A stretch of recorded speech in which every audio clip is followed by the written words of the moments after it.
Hello everyone, this is Iggy for Iggy's Toy Parade and Soldier Review. Today we're going to be looking at some tanks and armored vehicles produced by three different companies. Those companies being Forces of Valor, Ultimate Soldier, and New Ray Toys. Before we begin though, I would like to mention that this painting in the background here was done by an amateur artist back in 1985. By the name of Michael LeConley. I wish I could give you some background about him, but apparently he was an amateur artist because I couldn't find anything about him. So this is Michael's painting. It was given to me by my friend Picker Mike a couple years ago, and he got it at a garage sale. So let's begin. First up, we're going to look at a Forces of Valor PZKW4, and the 4 weighed 27.6 tons. It had a maximum speed on the road of 24 miles per hour and a cross-country speed of 10 miles per hour. It featured 2 machine guns and a 3-inch gun, or a 75, what was known as a 7.5 or 75, also known as a 40L48. And this model here features side skirts and an armored ring that goes around the turret. Let me bring it out so you can get a better look at it. This vehicle is really nicely detailed. They took the trouble of putting dents in the side skirts to show that this vehicle has seen some action. And I think that's really cool. It's an awesome vehicle, and it's heavy. It's a die-cast vehicle. The vehicles that were made by Forces of Valor were all die-cast. I believe the turret, though, is made of plastic. Yeah, let me check it real quick just to make sure for you. Yeah, it's plastic. But that's a great vehicle, guys. You need to get one of these if you don't have it. This would be representative of a later war vehicle. And the side skirts would be something that they probably introduced on the Eastern Front because the Soviet tanks, when they first encountered them, had greater firepower, punching power than the German armor could resist. So the Germans, being very clever engineers, came up with this system of side skirts and a protective ring around the... Oh, let me show you this. This is kind of cool. They had a little door here, so you could open this up to access the hatch there that you see right there. So I thought that's a nice little detail. They didn't have to do that. That's a pretty cool detail that the Forces of Valor added to the vehicle. Look at that. They even did the camo on the bottom. That's pretty awesome. Now our next vehicle up would be a tank, a Panther tank, or a PZKW5, made by Ultimate Soldier. And the 5 was a 50-ton vehicle. It had a crew of 5, a maximum road speed of 29, and a cross-country of 15. It had a range of 100 miles.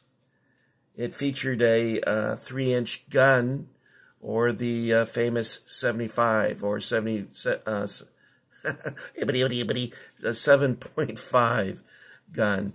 I read, when I was reading about these vehicles, I read that the Tiger 1 originally was going to have a 75 gun, and then they came up with an improved version of the 88, which had a greater velocity than the previous gun.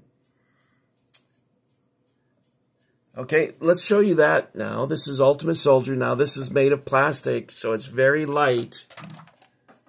Let's take a look at it.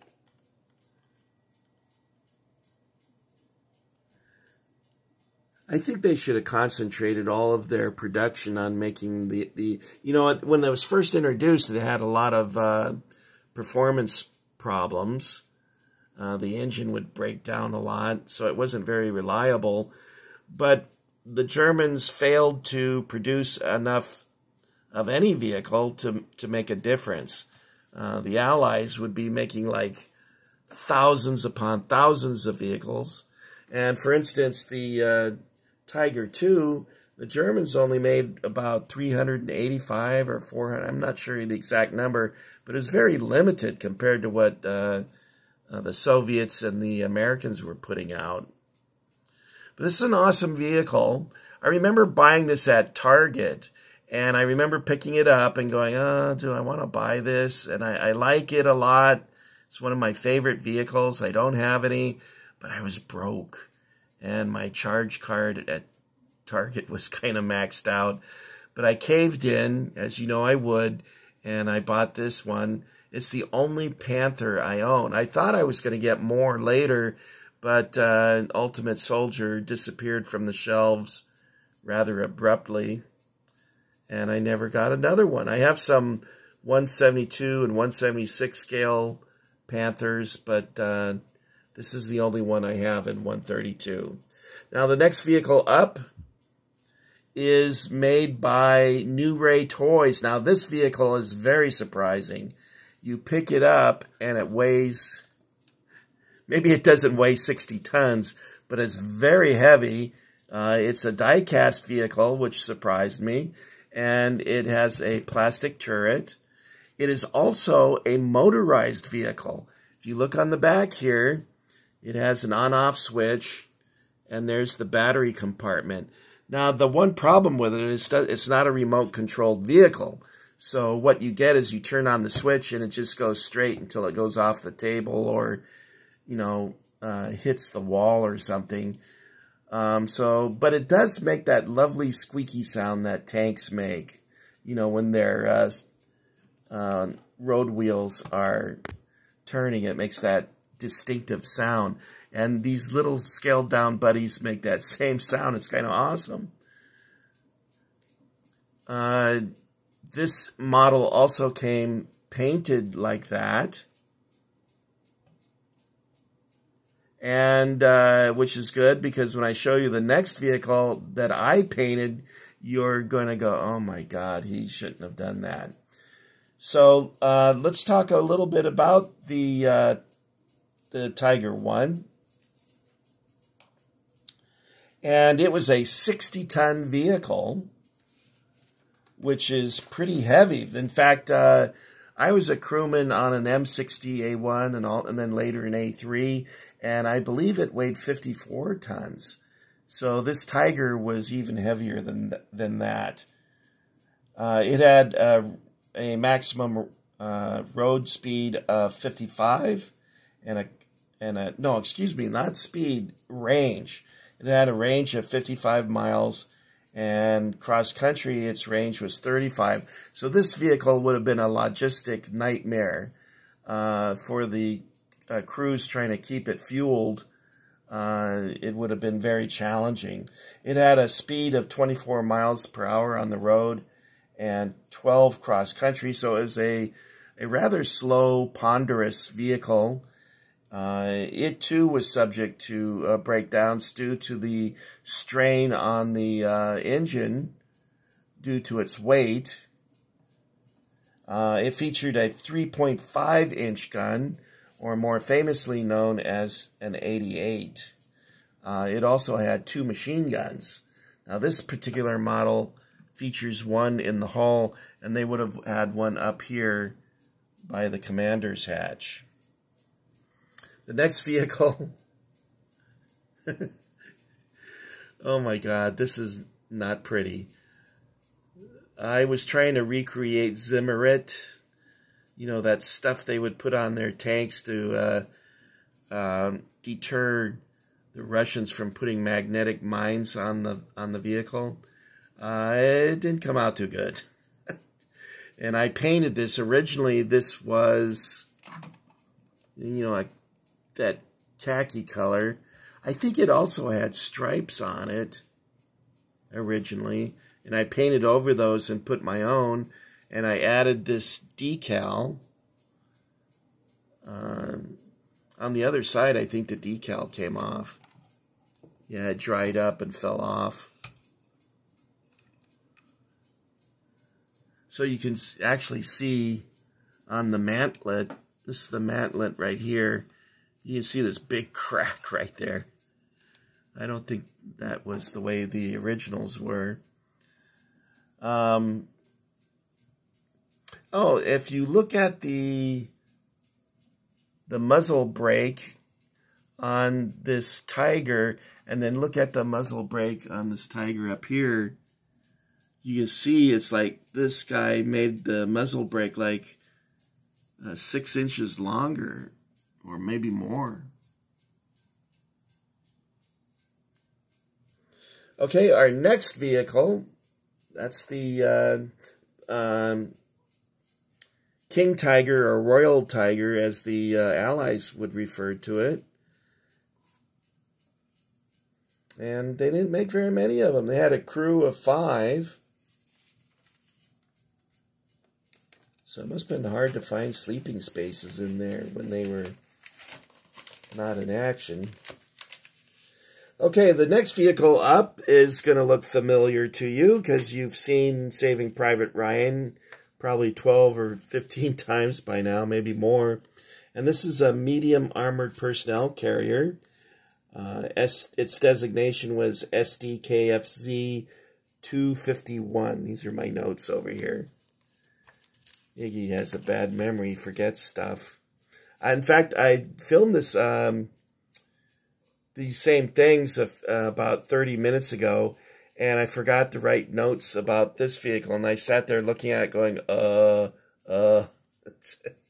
It was a great video moment. I should probably put it up as a blooper. Okay, this had a crew of 2 to 10. It was weighed at 9.4 tons. It had a maximum road speed of 33 miles per hour.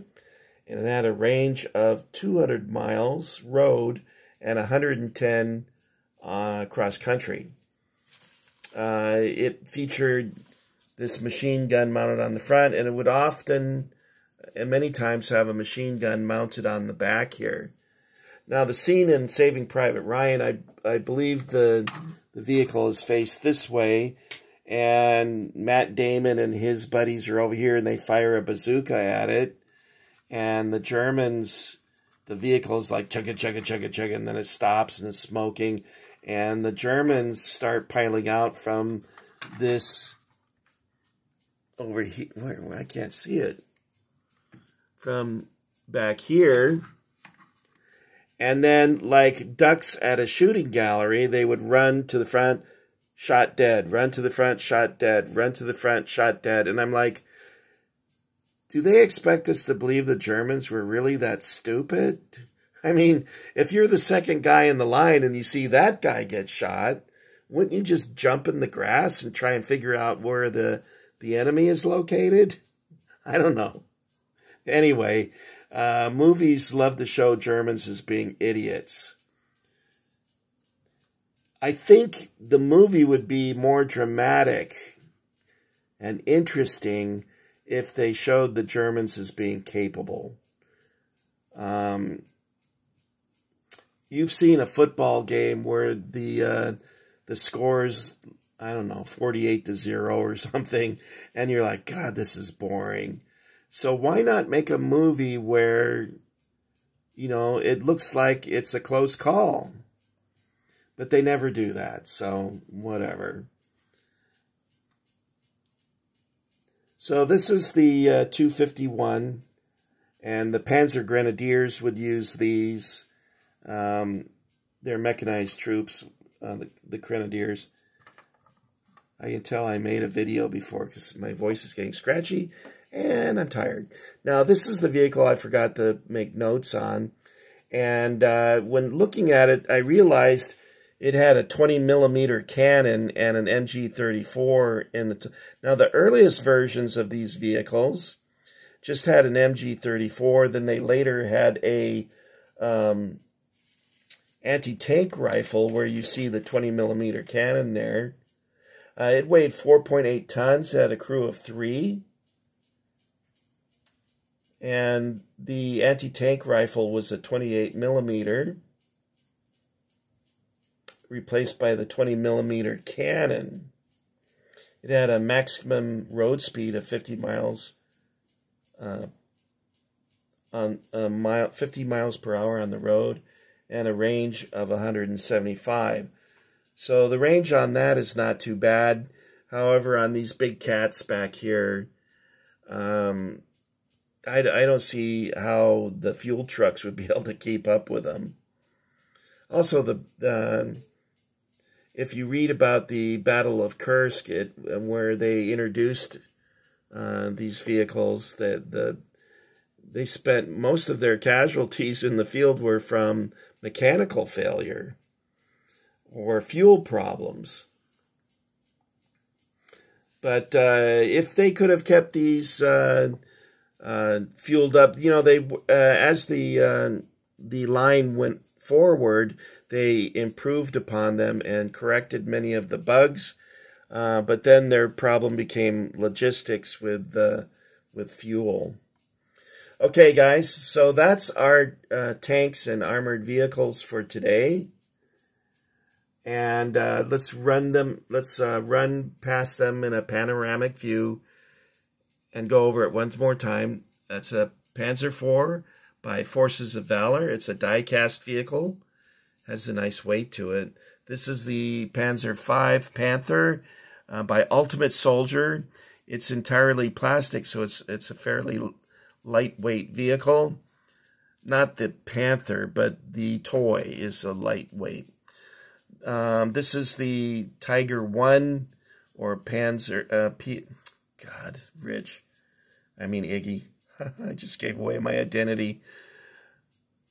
What was I saying? All right, I think I lost 2 more subscribers. All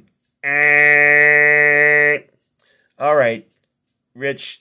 Oh, I did it again. I wasn't going to share my identity until I had 1,000 subs, so I figured I would be dead by then. That's got to be 10 years in the future. Anyway, Iggy, wake up! Wake up, Iggy. Okay, this is the Tiger 1, and it was made by New Ray Toys. And it's extremely heavy. Heavier than the Forces of Valor vehicle. It was also motorized, battery operated, no remote control. This is the Tiger 2.